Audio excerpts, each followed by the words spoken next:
You are listening to the #1 real estate podcast in the world, where we talk with real estate professionals all across North America, but their wins, losses, lessons, and stories help you win in your local market. Today, my name is Cody from Sheridan Street. I'm joined with Vikram Deal of the Real Estate Sales Academy, and my co-host. I even threw out your company name. Like, he never misses his company, but he always misses my company. Yeah. It's so. Cody, I have a question. Yeah, go ahead. Why are you so serious, man?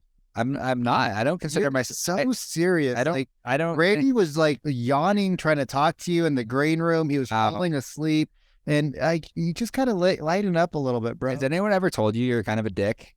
I've never heard that before. I think you've definitely heard it before. Once or twice. Should we get started? We should get started. After that rude introduction and my diarrhea last night. God, you're so mean to me. I am super excited, you guys. We have a really cool guest on from New York. He's just got good energy. He's got a huge social media presence, which I love. And I think Cody loves that too, because we know that when people are out there putting themselves out there and having fun on social media, they're going to be great guests, and they're going to be able to give a lot of good information, because if you can do a reel effectively, you can answer questions very effectively.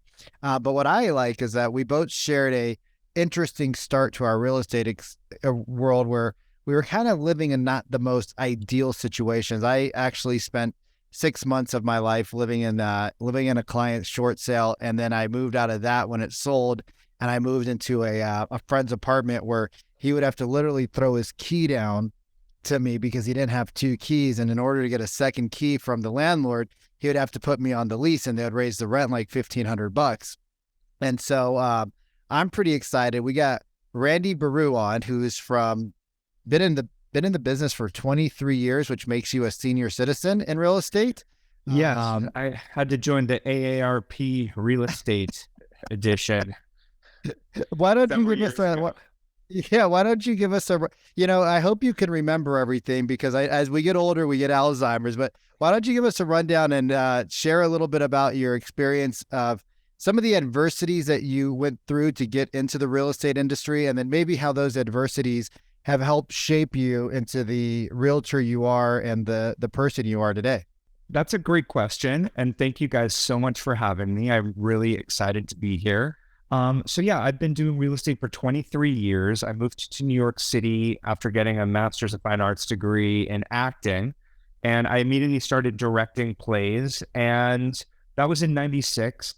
Around 2000, I won a directing award that gave me a lot of directing opportunities. And I was working for different Broadway producers, and they were like, Randy, it's kind of time that you kind of pursue your own dreams and not be the administrator to other people's dreams. So I needed to get like a day job. And so a couple friends of mine who were also actors, had just gotten their real estate licenses. And I thought, that would be really fun to do. I always loved real estate as living in New York City. It's something that's always on everybody's minds. I used to move from apartment to apartment, and I was like paying these broker fees for these rentals that were exorbitant. And thought, okay, great. I'll be on the other side of the process. So I got my license in 2000, and I worked in rentals.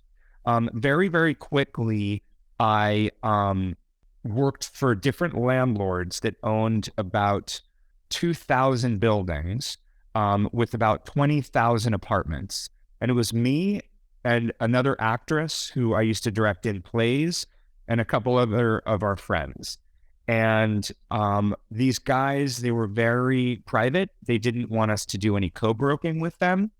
And we had access to just hundreds of vacancies all the time, but we were still competing amongst ourselves. So what I learned from doing these insane rentals, where I'm talking like I would be schlepping all over New York City with my backpack in shorts, or jeans and t-shirts, and mostly I was renting to students, and we had to move very, very quickly.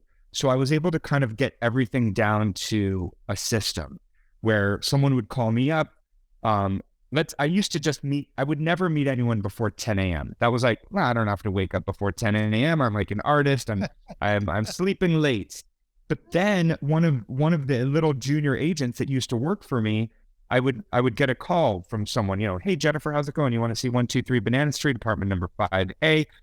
Let's meet at 10. She's like, oh, 5A. I just talked to Karen. I'm meeting her at 9 to see that apartment. And then I would be like, damn, Karen is getting the gazumping me on all of these deals. So I had to then get up a little bit earlier. And so Karen doesn't get the jump on me. So then I was like, okay, those Karens. Exactly. So I learned to hustle through doing all of these rentals. So I went up to doing about 120, 130, 140 rentals a year. I would like walk out my door and I would like rent an apartment almost every single day. But it was like 12-hour days, a lot of walking around. Summer, carry water bottles around. Man.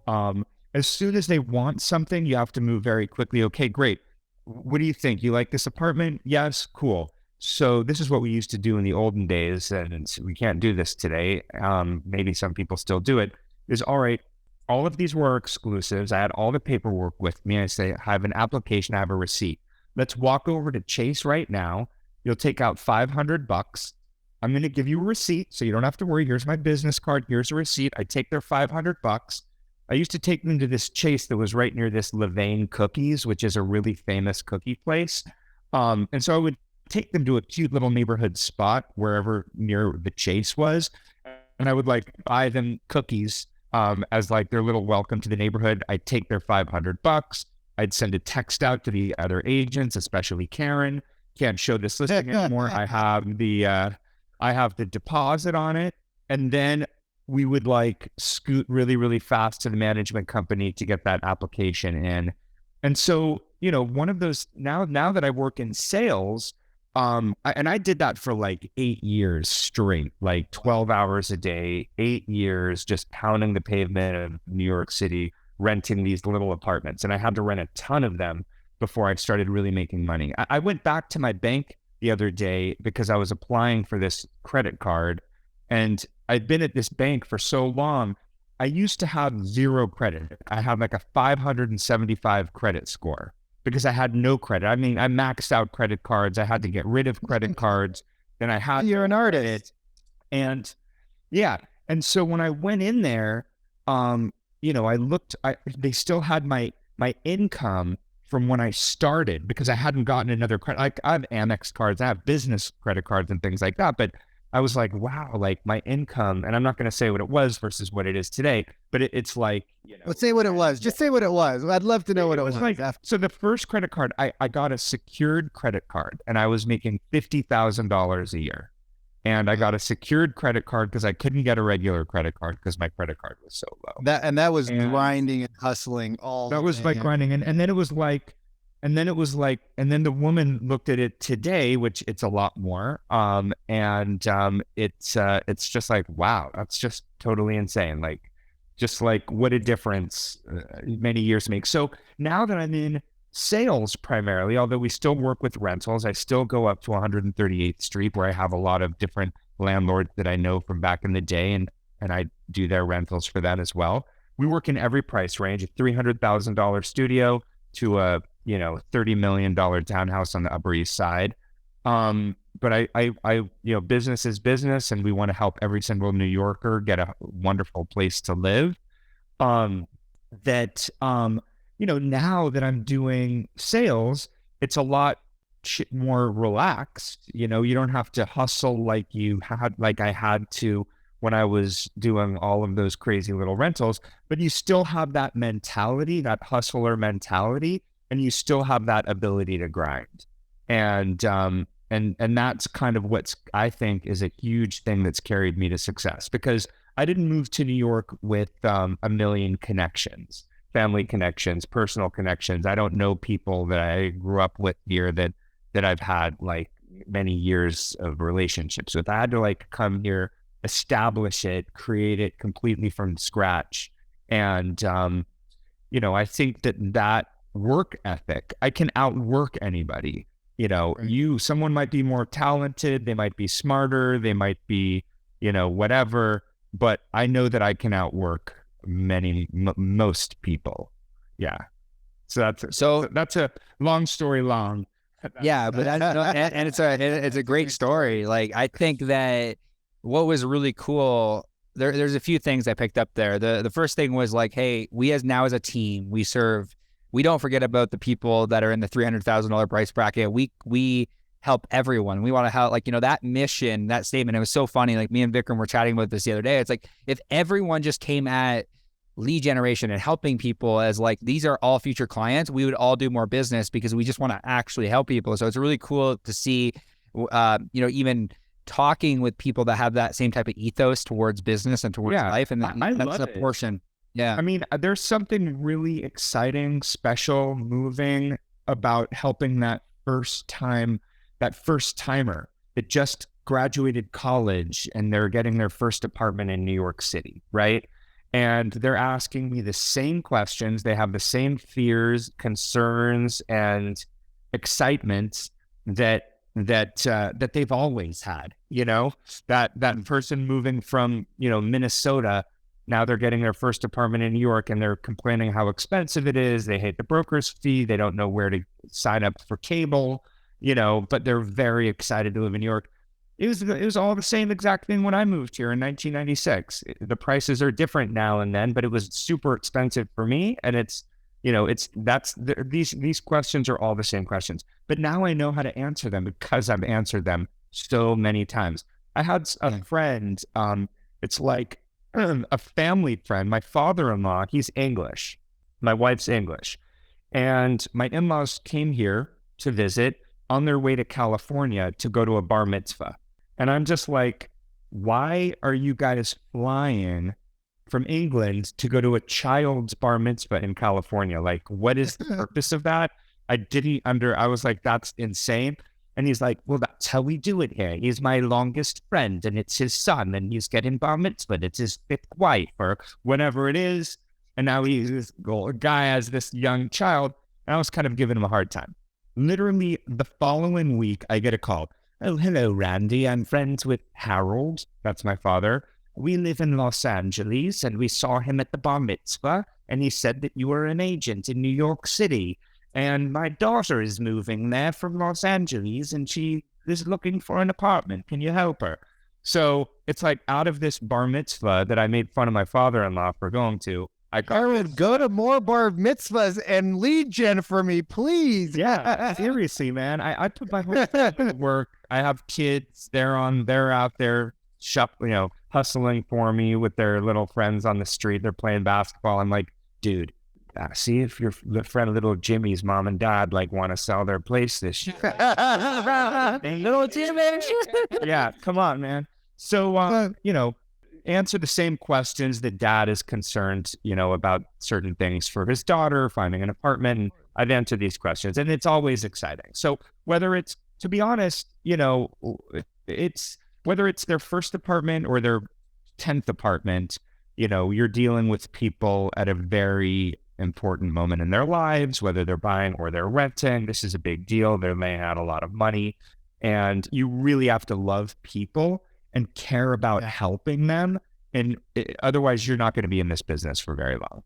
That's the number one thing is caring deeply about people, loving your town and wanting to help them, because that's more important to me than the commissions, to be totally honest. So what I'm gathering here from my conscious listening of you, Randy, is that you are just from the get-go, you are very heart-centered with your business. Is that, would that be a fair assumption to make? Absolutely. Definitely. Yeah. And by coming from the heart, the pocketbook is being lined generously over the years, but you've put in the work, you've put in the grind, at 8 years, 12 hours. I mean, I've sold real estate. Cody's the only one here who hasn't had the luxury of getting kicked in the teeth with clients calling at 11 o'clock at night for real estate related reasons, which you can't do anything about, but they still call because of the fear. the anxiety. Did I make the right move? Are we buying the right Vic? We're paying 36% over list price. Like, this is insane. Like, what are we doing? Right. And you always come from a place of love and guidance, and that this is just what it is. We don't control anything. And how you have to have that empathy. Empathy is really the key right there.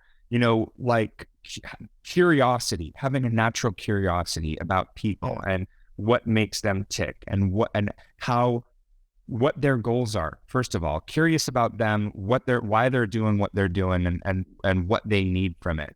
And then having that empathy to be able to relate to it, to understand it, and then having that, courage to help them take action. And without that curiosity and that empathy, it's I don't know any successful agents. Maybe they're there, but most of the successful agents I know are people who will take that call at 11 o'clock because they care. They care about it. I have a guy, they've rented something from someone on my team and they're already in the place. They've signed a lease. We've gotten paid. They're in the apartment, but there's issues that are happening and we want them to be happy. We care. We're not just like, don't answer this guy's call. Like, we're finished with them. Like, we want everyone to have a good experience, to be happy. And that's why we pick up that call at 11 o'clock at night. I want to switch gears here a little bit. Well, I want to stay on the same line, but a little different track. We've been really lucky that we've been having some really great team leaders on lately. And I think based off of what our conversation is, you are a great leader of your people. How do you recruit people to have the same, like, how do you find people or how do you interview people to make sure they have the same heart and culture of service first versus commission first as you do? Yeah, that's a great question. So we have at Corcoran, there's someone who's like the head of agent relationships. So we're actually, looking for someone to join right now as a junior agent. And she sends me a lot of leads. Sometimes we put leads out there on different work websites and things like that. But I have a series of questions that I ask them to kind of understand where they're coming from. And one of the questions I ask is like, what does customer service mean to you? And I get all sorts of different answers. And that's like really, really interesting. Some people don't, really know how to answer the question. Some people do know how to answer the question. I think that's a really good question. Sometimes I ask people, how is your closet organized? That's kind of a funny question, kind of puts people off a little bit, but it's like my coach, I do coaching with Tom Ferry, and, that's a really good question to understand how organized people are and how people manage their time, manage their day. But, the customer service question, I think, is like a really, really important one. And I can get a sense pretty quickly if someone's in it for themselves or in it for a team. We only really I love the people on my team. I feel like my job is to help make them money. Like that's why they're on my team. Like, I don't look at it like they're on my team to make me money. That's like an ancillary thing. If I'm making them money, then they are making me money. But the key is how to help them be the best at what they want to be. So we help them come up with a business plan. We help them set their goals. We find out what their big why is. What's their motivating factor? Why are they doing this? Why is it important to them to be successful?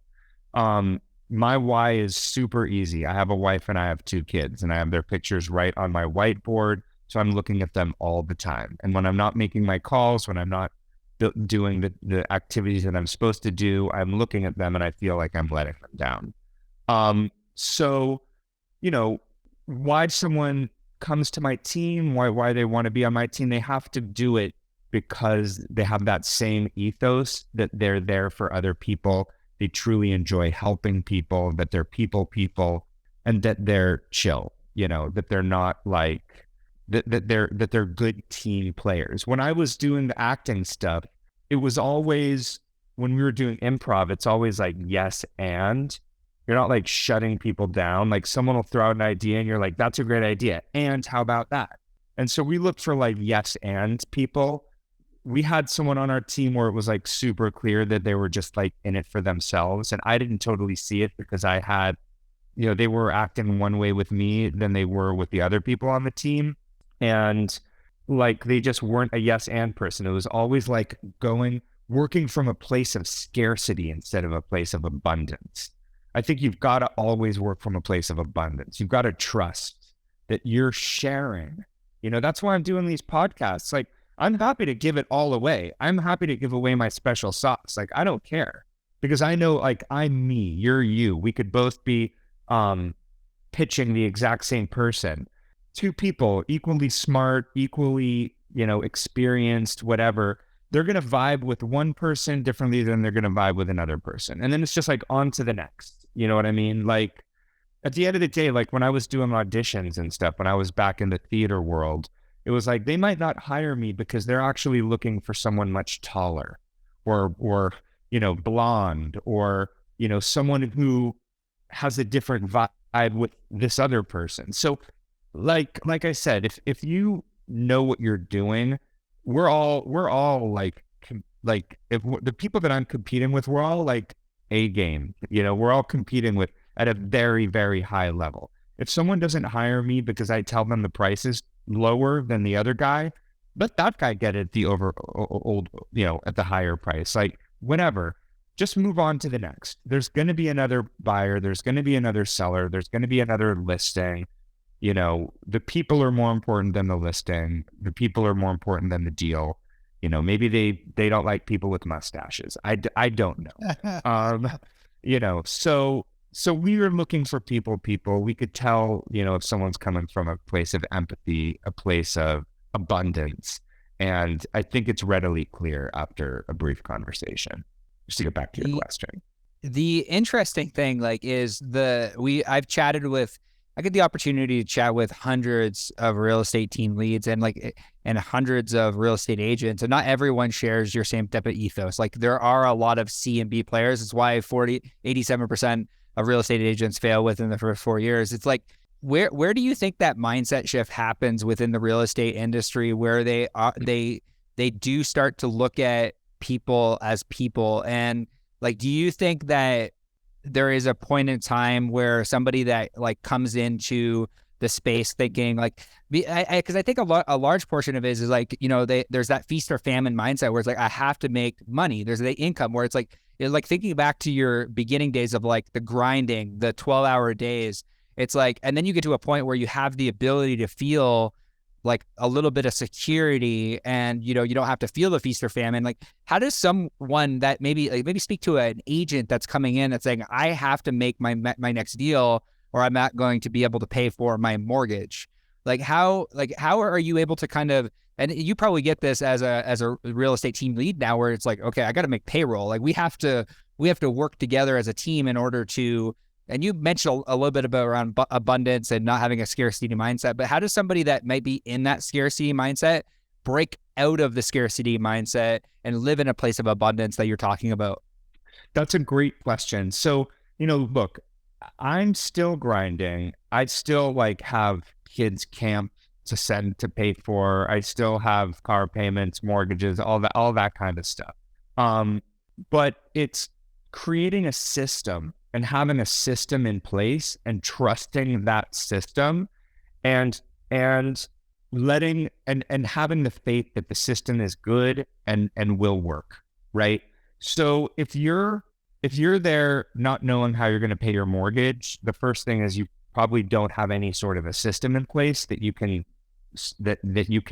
is supporting you, that you can feel is a strong foundation. I tell people, I just had an interview with a potential new agent today and yesterday, and I say, you know what? I tell them the worst. You know what? You might not make money for 6 months, right? You're coming into this, you're going to be a new agent. It might take some time. So do you have a savings? When I changed from rentals into sales, I just got engaged. My wife had just moved here from England to be with me, left her job in England, and I And I was doing really well in these rentals, but she never saw me. And she was like, I think you should go into sales. You'll have a better lifestyle, better time. I had wanted to do it, and I had a savings. And I said, I'm probably going to go down in income for the first year. She's like, no problem. I believe in you. I trust you. You'll do a great job. Like, awesome. So I had a savings to support me during that time that, I went from $50,000 a year to then $200,000 a year, then down to $75,000 my first year in sales. But I had about 18 months of living expenses in the bank.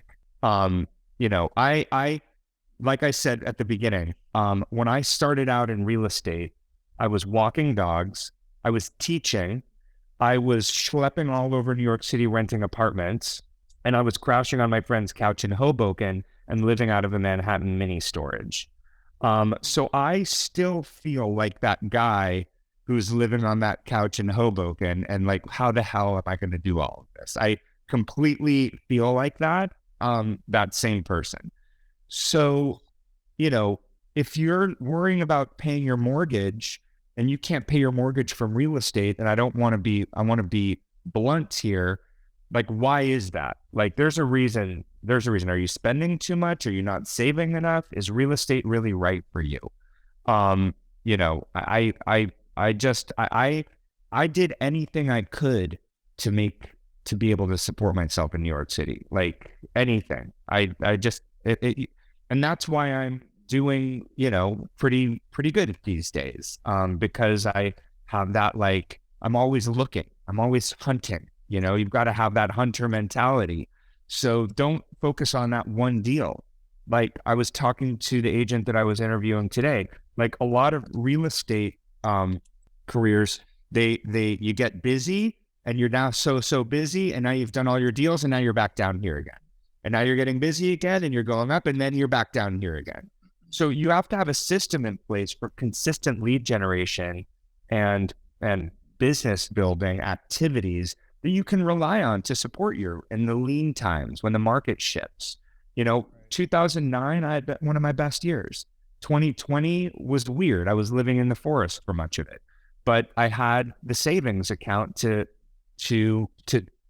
bring me through a rainy day, So number one, have a system in place, have a system of prospecting, of constantly bringing in business. So when those times come where business slows down, you have some savings in the bank from when times were good. That little story, I don't know, you guys look young, so I don't know if you have kids or not, but if you do, there's that story about like the mice, the little family of field mice that like were saving their acorns, and all of them were like partying and eating their acorns. And one of them was like, but we've got to put these things away for the winter.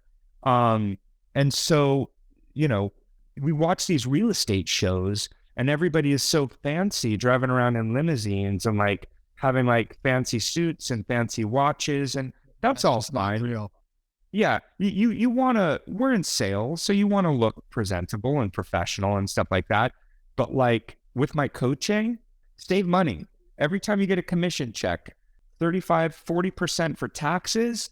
And then I take the rest and I split it between money to run my business and money to run my savings. Get the next check. Taxes, business, savings. So that you're not overspending, you're saving for a rainy day. We have systems in place that if the business gets slow, we're just like, you know what? I believe in myself. I believe in my system, so that you're not coming from that scarcity. Holy shit, everything's going to blow up if I don't make that next deal, because you're never going to, you walk into a listing pitch desperate for it. Nobody's going to want to give you that business, but you walk into a listing pitch. I'm here to offer my advice, the best advice that I can on how you should market your home and what we can do for you, but we don't need you. We're here to help you. You want my help? Great. If you don't want my help, you're not that smart. No. And I want to put out there that it's not arrogance that you're saying. It's not like, oh, I don't need you. There's a different level. It's just, you're coming with confidence that we deliver a great product. We have services, we have systems, we have structures. Yes. We have a network. We know what we're doing. We would love your business, but we are also confident that if you say no, we will find somebody else that wants to deal with us because we have a system for prospecting and lead generation. Exactly. And I'll still I don't want people to hear you and be like, oh, wow, you're so arrogant. Like you don't want their business. No. Because some people might hear everybody. Yeah. I want to help everybody. And if they don't want to work with me and they want to work with the next person, I know that I'm still going to be able to put food on my table and put clothes on my kids' backs. And at the same time, I still care about helping this person just as much if they want my help or not. And I tell that to people. I'm like, do your thing. I'm always here to offer more advice. I'm available for you. I talked to a guy yesterday with a huge property, and I was like talking to him like he's like a family member. Like I'm not going to steer him wrong. Whether he chooses me or not to be his agent, it's not that I don't care. I don't want it to seem like I don't care. I just mean that like I am still going to be able to pay my rent, whether or not this guy chooses me. I care just as much about the business, and I care just as much about him achieving his goals. And if I'm not the person to help him get what he wants to get, and there's another person, then he should go with that person. And I'm still around, ready to offer anything if he needs it. Randy, this has been so much fun. You're like on it. Where can people find you? What's the best channel for people to find you? Is it your Instagram, TikTok? Where should we send people if they want to get a hold of you and send their daughter from the bar mitzvah to you for some service? So my Instagram is Randy Baruh, 1H. There's a imposter account out there with 2 H's. So Randy Baruh, 1H. TikTok is Randy_Baruh. The TikTok videos are very fun, a bit more irreverent. I get to be pretty silly. You could also look me up on YouTube. I do a lot of really fun things with video. I just won an award for a video we produced where I'm dancing throughout the entire apartment. It was for a $10 million townhouse. I got this idea where, in that scene in American Beauty, when Annette Bening is like washing the windows and cleaning the house before the open house, I took that idea and married it with the opening scene of Adventures in Babysitting, where she's dancing from place to place in her room, getting ready. And so I hired a Broadway choreographer, a Broadway dancer, who's my dance double, and I'm dancing around this $10 million mansion from spot to spot. It's gotten almost 40,000 views, and it won this really fun award. So you could check out my YouTube. I put a lot of my kids. I did a Home Alone video that was hysterical with my son in a townhouse. So check me out on YouTube. You can go to baruhteam.com, which is my website, or find me on my email, baruhteam@corcoran.com. So thank you for that, Randy. This was absolutely amazing. I'm gonna go look that up. The plugs, like I love the plugs because each one of them is different. Yeah, it's so different. It's like this is what you get on Insta, this is what you get on YouTube. So sorry. Hey, Randy, I just want to say thank you so much for sharing with us. We share the same type of ethos to life and to business. So this was absolutely a pleasure. For fun. And I want to say thank you for tuning into another episode of the RE Agent Podcast, the #1 real estate podcast in the world. We'll see you soon. Thank you so much.